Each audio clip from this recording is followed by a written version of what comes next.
বিরিয়ানির গন্ধে ঘরটা একদম মোমো করছে। হ্যালো বন্ধুরা, তোমরা সবাই কেমন আছো? আবারও আমি চলে এসেছি ঈশাশ্রী কুকবুক রান্নাঘর থেকে একটা রেসিপি নিয়ে। তো বন্ধুরা, সেটা হলো নিজের হাতের বানানো দম বিরিয়ানি রেসিপি। তো পুরো ভিডিওটা তোমরা আমার এই ভিডিওটা ইউটিউব থেকে দেখছো তারা আমার ইউটিউব চ্যানেলটাকে সাবস্ক্রাইব করে দিও, আর যারা আমার ভিডিওটা ফেসবুকের পেজ থেকে দেখছো তারা আমার পেজটাকে ফলো করে দিও।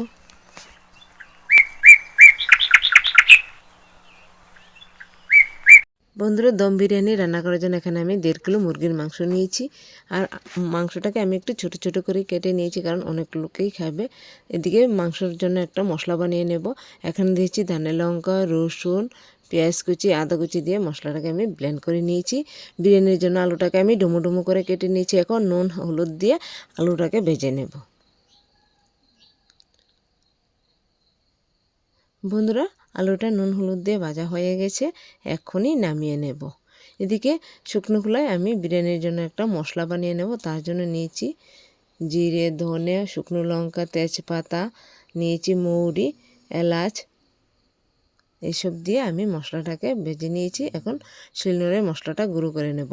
এইদিকে বিরিয়ানির জন্য আমি পেস্টটা কেটে এখন বেরেস্তার জন্য ভেজে তুলে নিয়েছি। আর বিয়াই মশাইকে এখানে বসিয়ে দিয়েছি, দেখো, মাংসটাকে ম্যারিনেট করে দেওয়ার জন্য। এখানে জিরে গুঁড়ো, ধনে গুঁড়ো, হলুদ গুঁড়ো, লবণ, দেখো একে একে আমি সব মশলাগুলো দিয়ে দিয়েছি। মরিচ গুঁড়ো, হলুদ গুঁড়ো তো দিয়েছি বন্ধুরা। এদিকে বন্ধুরা, ঘরের মধ্যে টক দই নেই, তার জন্য আমি এখানে একটু লেবু রসও ব্যবহার করেছি। তোমরা থাকলে লেবু রস না দিয়ে টক দইটা ব্যবহার করতে পারো। এদিকে আমি ভাতের জন্য বসিয়ে দিয়েছি জল, তার মধ্যে তেজপাতা, এলাচ, দারচিনি দিয়ে আর একটু সাদা তেল দিয়ে দিয়েছি, যাতে ভাতটা ঝরঝর হয়। তো ভাতটা বসিয়ে দিকে আমি মাংসের জন্য রেডি করে নিয়েছি ফোড়নের জন্য। দেখো, কড়ার মধ্যে সর্ষের তেল দিয়ে তেজপাতা এবং পেস্টটা দিয়ে দিয়েছি। পেঁয়াজের কালারটা ব্রাউন হয়ে গেলে এদিকে যে আমি মশলাটা পেস্ট করে নিয়েছি, মশলাটা দিয়ে দিয়েছি। মশলাটা যখন একটু ভাজা হয়ে গেছে, এখন দিয়ে দিলাম এর মধ্যে একটু টমেটো সস।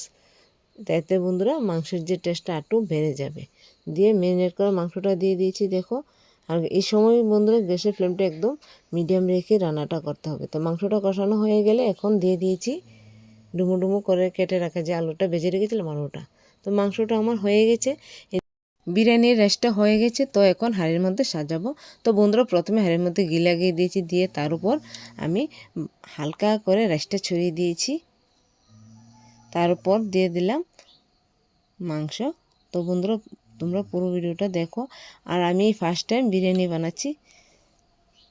এরপর দিয়ে দিলাম বেরেস্তা।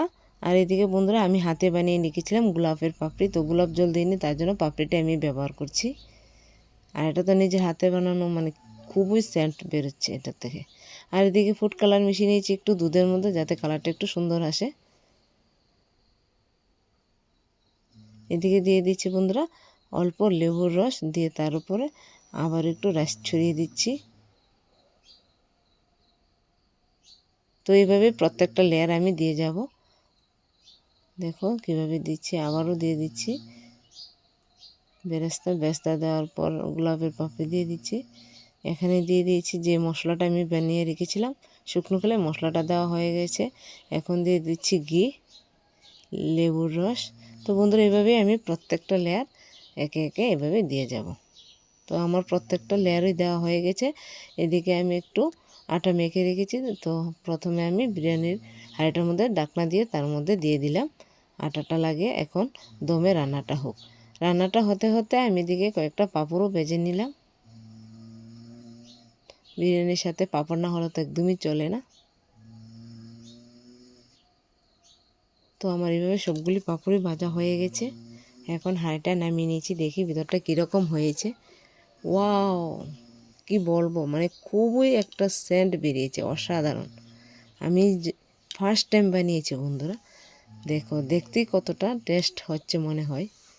তো এখন সবার জন্য খাবারটা আমি বেড়ে দিচ্ছি।